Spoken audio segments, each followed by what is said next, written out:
দেশ ও দেশের বাইরের সকল ভালোবাসার মানুষকে জানাই আসসালামু আলাইকুম।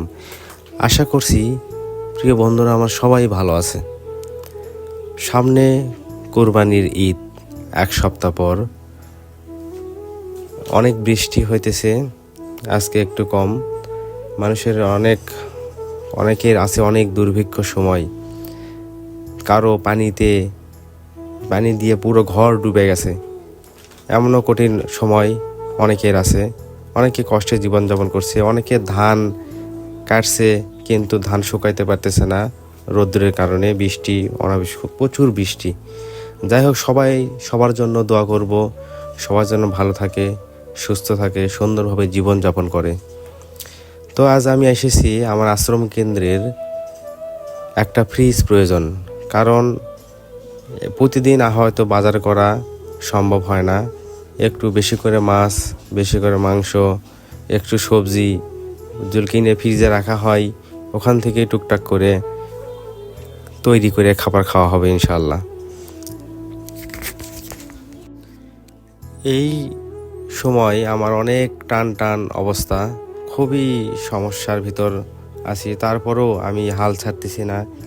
একটু কষ্টসাধ্য করে তিলে তিলে গড়ে তুলতেছি এই আশ্রম কেন্দ্র।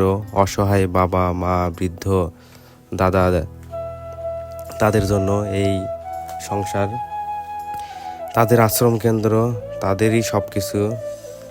আমি শুধু তাদের একটু ভালোবাসার পাত্র হয়ে আছি। তো সবাই দোয়া করবেন। একটা ফ্রিজ প্রয়োজন, একটু ছোটোখাটো ফ্রিজ নিলেও হবে না, একটু ভালো বড় সড়ো নিতে হবে, যাতে দীর্ঘদিন এটা ব্যবহার করা যায়। তাই ভালো কোম্পানির ভালো ফ্রিজ নেব, সিঙ্গার কোম্পানির।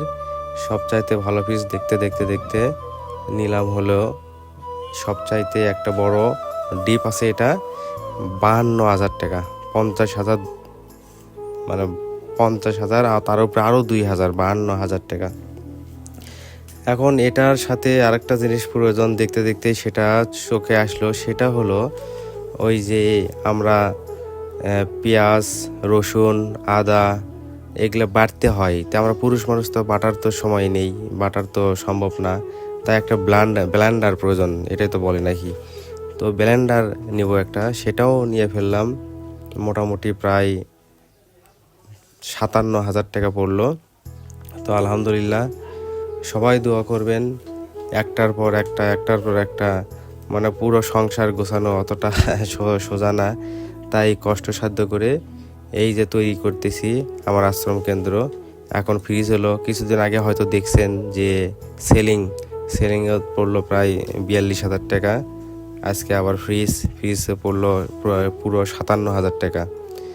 তো খুব কষ্ট করে যা ইনকাম করতেছি, যা ক্যাশ ছিল, এইভাবেই শেষ হয়ে গেছে। দোয়া করবেন আমার জন্য, আমি যেন টিকে রাখতে পারি এই আশ্রম কেন্দ্র, অসহায় বাবা মাকে সেবা করতে পারি। তারা যেন সবসময় আমার পাশে থাকে, দোয়া করে, নামাজ পড়ে। তারা আসলেই অনেক নামাজ পড়ে, সব সময় আল্লাহ আল্লাহ করে। আপনারা আসবেন বেড়াতে, ঈদে দাওয়াত রইল, ঈদের অগ্রিম শুভেচ্ছা। আর মাত্র এক সপ্তাহ আছে, অবশ্যই আমার আশ্রম কেন্দ্রে এসে বেড়ে যাবেন। ভালো থাকবেন, সুস্থ থাকবেন। আসসালামু আলাইকুম।